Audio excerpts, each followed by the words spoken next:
Donc, dans le module précédent, nous avons déjà défini un point de vente, mais bien sûr, nous n'avons pas encore défini de produit pour ce point de vente. Donc, allons un petit peu plus dans les détails des produits.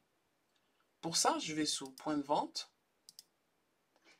et je vais sous produit. Et ici, je peux créer mes produits. Alors, un produit, par exemple, je vais voir bière 33. OK. Et là, je peux définir, est-ce que c'est un produit que je vais vendre, acheter, point de vente, oui. S'il y a quelque chose que je ne vais pas produire. Est-ce que c'est un bien? Oui.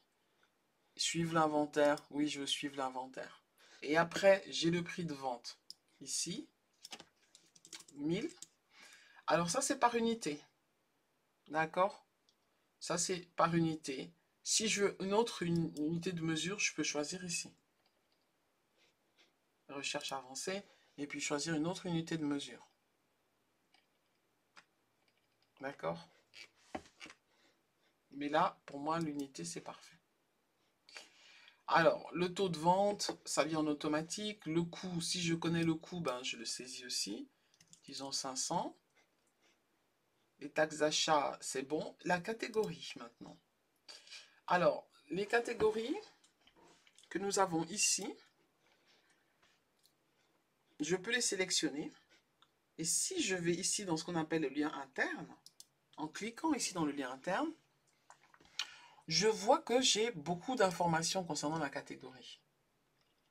Par exemple, la valorisation des stocks. Ici, j'ai la méthode de coût. Là, j'ai standard, first in, first out, et puis coût moyen. Il faut dire que pour la plupart des produits, on choisira plutôt first in, first out. Pourquoi? Parce que les prix de l'alimentation, c'est les choses qui changent tout le temps. Et effectivement, c'est le premier qui rentre, c'est le premier qui va sortir. Mais si vous ne voulez pas vous casser la tête, vous pouvez aussi prendre prix standard. C'est vraiment vous en fonction de la façon dont vous voulez travailler. Alors, quelque chose qui est assez nouveau, c'est la réservation des conditionnements. Est-ce qu'on peut réserver des conditionnements partiels ou seulement des conditionnements entiers?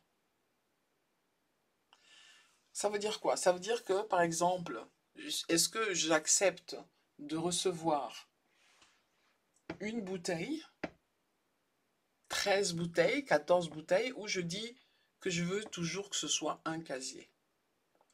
En l'occurrence, pour beaucoup de produits, on préfère avoir ça par casier. Donc là, maintenant, qu'est-ce que je vais faire?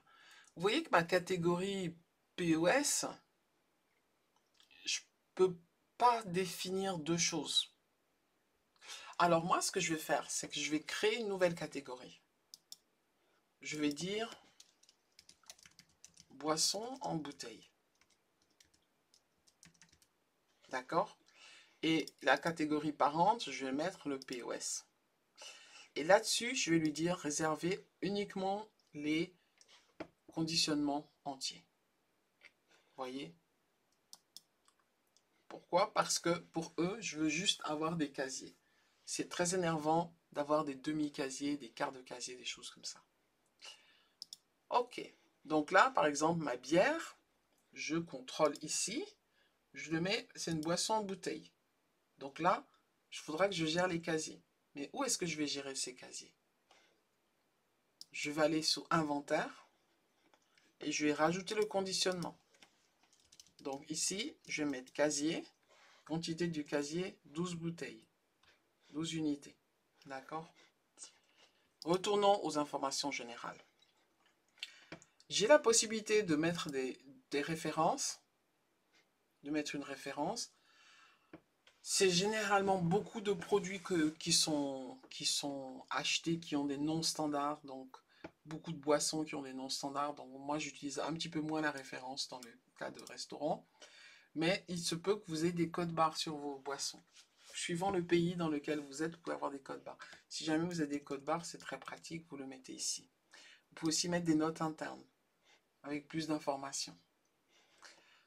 Au niveau des ventes, vous pouvez mettre des étiquettes, des informations aux étiquettes supplémentaires au niveau de la vente. Et si jamais vous faites des offres, des devis, vous pouvez ici décrire plus de choses par rapport aux devis. Qui, par exemple, une boisson comme la bière, ben, ce ne sera pas intéressant. Mais lorsque vous faites des plats, ça va être très intéressant.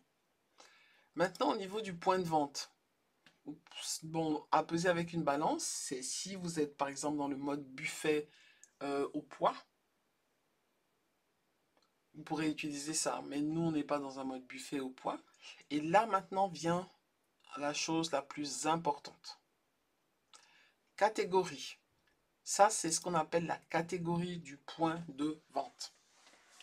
La catégorie du point de vente, c'est important parce que ça va déterminer à quoi votre caisse va ressembler. Donc, il faut bien réfléchir à quoi je veux que ma caisse ressemble. Bon, moi, par exemple, j'aime bien avoir... j'aime bien commencer par dire, bon, par dire alcool. Et là, je fais créer modifier. Alors, alcool, c'est la catégorie de base. OK. J'enregistre et je paye, par exemple. Et là, dans les alcools, je vais mettre bière. Je mets bière alcoolisée. Et puis là, je vais mettre alcool. Et vous voyez qu'il y a des boissons, vous pouvez toujours dire même quand est-ce que c'est disponible. Alcool. Et là, je me suis rendu compte que j'ai pas mis pour l'alcool les heures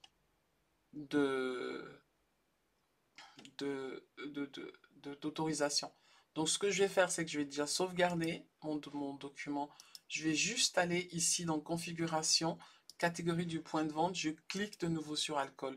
Et là, je dois dire que c'est valable simplement à partir de 11 h du matin. Voilà, je retourne dans mon produit. Et on continue. Donc, catégorie du point de vente, là j'ai alcool, bière. C'est important, alcool, bière, alcoolisé. C'est important de bien gérer ces catégories. Et les catégories seront un rôle fondamental au niveau de votre caisse. Je vais vous le montrer.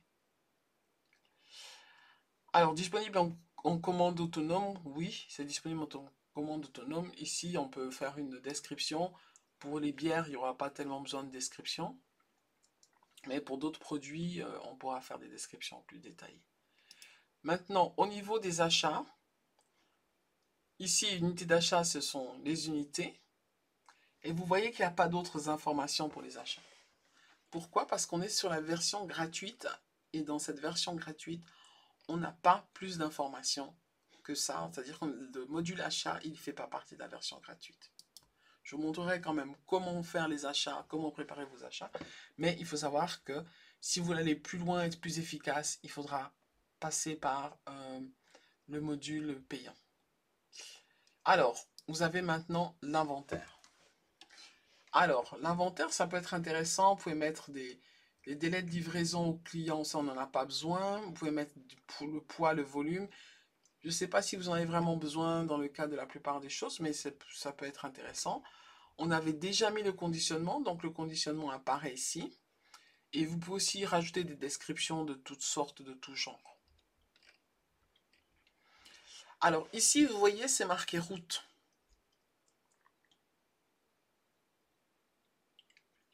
Et là, voir le diagramme, qu'est-ce que ça me montre? Ça me montre que ça va du vendeur au stock avec la réception. Ça me montre qu'avec un bon de livraison, je vais du stock au client. Et c'est tout. Si je veux gérer autre chose qu'un seul endroit, je vais devoir faire des détails, aller dans le détail ici.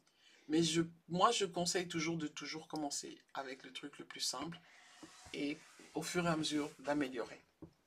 Donc là, maintenant, j'ai mon produit. Mais là, vous vous rendez bien compte que si je dois préparer chaque produit de cette sorte... Ah, attends, excusez-moi, j'ai oublié de vous dire que vous pouvez après rajouter, bien sûr, une image.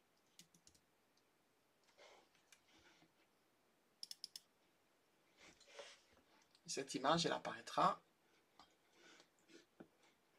Donc voilà, j'ai mon produit. Ce que j'aimerais bien savoir, c'est à quoi ça ressemble. À quoi ça ressemble dans la caisse. Sauf qu'il y a une règle que vous devez vraiment respecter. C'est que lorsque vous faites le travail là-dessus, vous ne pouvez pas tester sur votre système de production. Donc, ce que vous allez faire, c'est que, vous voyez, vous allez retourner dans votre compte Odoo. C'est-à-dire là, vous allez vous déconnecter.